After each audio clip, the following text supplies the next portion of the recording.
So shoe inserts are one of the common treatments that we have for plantar heel pain.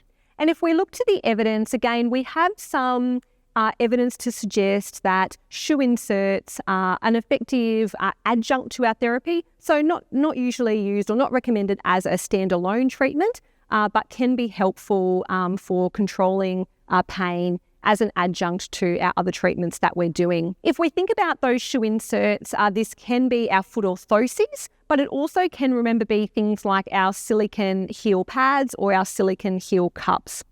And all of those devices have been shown in lab studies to be effective at offloading pressure from the heel. So we see reduced heel pressure, and we do see people reporting greater comfort when they have that insole or foot orthotic or insert heel cup in their shoe. Importantly, both of those devices have been shown to offload pressures at the heel, but in one of the studies that compared those, we do see that a full-length contoured orthotic appears to do that more effectively. So what I mean by that is it showed a greater magnitude of reduction in those heel pressures compared to a silicone heel insert, but the silicone heel insert still was able to reduce those pressures. If we look at some of our other choices around shoe inserts, so when we're talking about our foot orthoses, the existing evidence would suggest that we seem to see a similar effect between our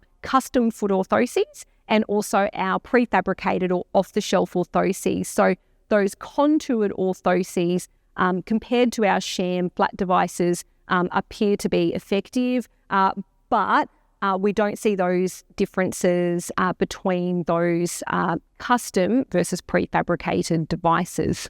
So if we're thinking about our inserts, we're usually thinking about these from the idea of trying to redistribute forces. So I'm not really hung up here about using a foot orthotic or insert to try and change or influence their foot posture, but rather I'm really just trying to get some nice contact through the foot, increase that surface area so we can really help to distribute those pressures away from the heel and spread that, more evenly across the foot. A few things to think about here. So in terms of some of the literature would suggest that people who responded better to orthotic intervention seem to be people of lower BMI, people who had higher levels of foot function, and people who had lower kinesiophobia.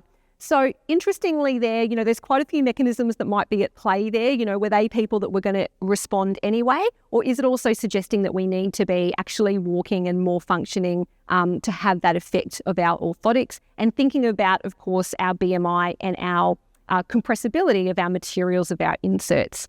And that's probably one of the things that I didn't mention is when we again look at the literature, we see similar effects between foot orthoses that are made from those firm materials and softer materials. So the key thing here really comes down to something that is comfortable for your patient is going to help them in terms of offloading those heel pressures.